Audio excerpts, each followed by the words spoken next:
ने गीत सुना कि किस कारण दुनिया में आए हो तुम, सोचो जरा भाई समझो जरा। तो और प्यारी साथ संगत, अगर प्यारी साथ संगत हम जानवर पालते हैं, गाय हो गया, भैंस हो गया, बकरी हो गया, तो साथ संगत इन जानवरों से मेरा एक मकसद जुड़ा होता है, क्योंकि साथ संगत इनसे हमें दूध प्राप्त करना होता है। खेती करते हैं तो इस खेती से भी मेरा मकसद जुड़ा होता है, क्योंकि खेत से हमें अन्न प्राप्त करना है। लेकिन कभी साथ संगत हमने विचार किया, अपने मित्रों के साथ बैठकर, अपने रिश्तेदारों के साथ बैठकर, अपने सगे संबंधियों के साथ बैठकर, कि परमात्मा ने हमारे ऊपर अनुग्रह करके, कृपा करके, बख्शिश करके, रहमत करके ये जो सुंदर मानव का चोला दिया, ये जो इतना सुंदर मानव का शरीर दिया, इसका क्या मकसद है, इसका मूल कारण क्या है कि परमात्मा ने हमें इतना सुंदर मानव का चोला दिया।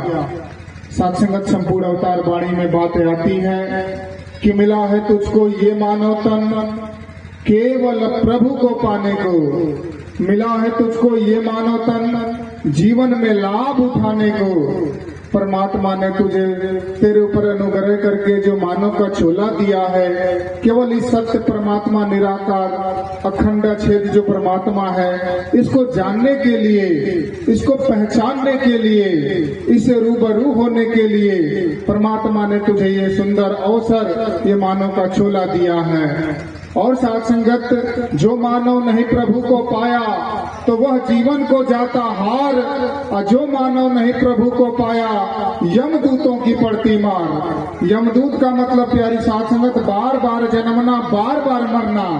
अगर तू इससे बचना चाहता है, इसे छुटकारा पाना चाहता है, इस तिमिर से प्यारी साथ संगत हटना चाहता है, तो तेरे पास एक ही उपाय है, तू सीधे सदगुरु के चरणों में समर्पित हो जा, और समर्पित होकर यह अलौकिक साथ संगत ब्रह्म ज्ञान प्राप्त करके, भक्ति करके, इबादत करके, बंदगी करके, सदगुरु के बताए हुए मार्ग पे चलकर अपना लोक और परलोक दोनों सुहेला कर ले। साथ संगत, इसी बात को रामचरितमानस में भी बात आई कि जे नहीं करही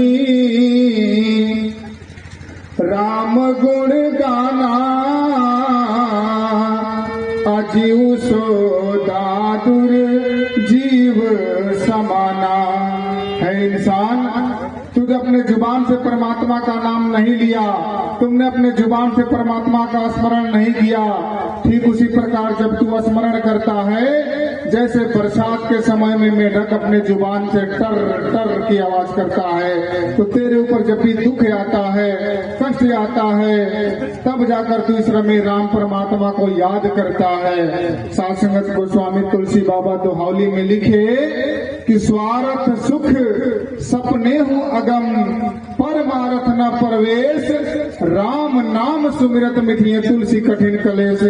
अर्थात जो लोग परमारथ के मार्ग पे चलना चाहते हैं, राम नाम का सहारा नहीं लेते, राम नाम का स्मरण नहीं करते, वे तो वर्षा की बूंदों को पकड़कर निरंतर आकाश में चढ़ने का प्रयास करते हैं, निरंतर आकाश में चढ़ने का प्रयास करते हैं। तो साथ संगत, अभी हमारे संचालक साहब बता रहे थे कि साथ संगत ये ब्रह्म ज्ञान सबके किस्मत में नहीं होता, वास्तविक प्यारी साथ संगत सत्यता है, क्योंकि साथ संगत ये जिसके ऊपर कृपा करता है उसी को साथ संगत ये ब्रह्म ज्ञान देता है। ये साथ संगत प्रमाणित करके भी बताया गया है।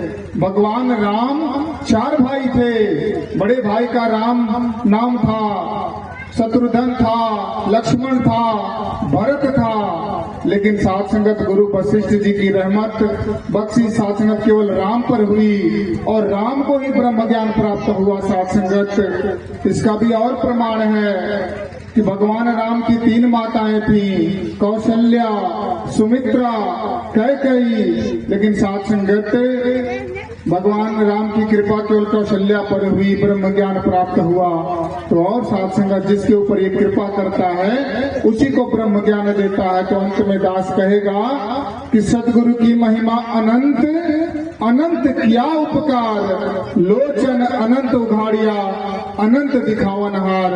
सदगुरु की महिमा अनंत होती है क्योंकि साथ संगत हमारे ऊपर अनंत उपकार करता है, इसका भी प्रमाणित है साथ संगत। ऐसे नहीं सदगुरु कहा गया साथ संगत, ये निराकार का जो साकार रूप होता है, जो दूसरा रूप होता है सदगुरु होता है।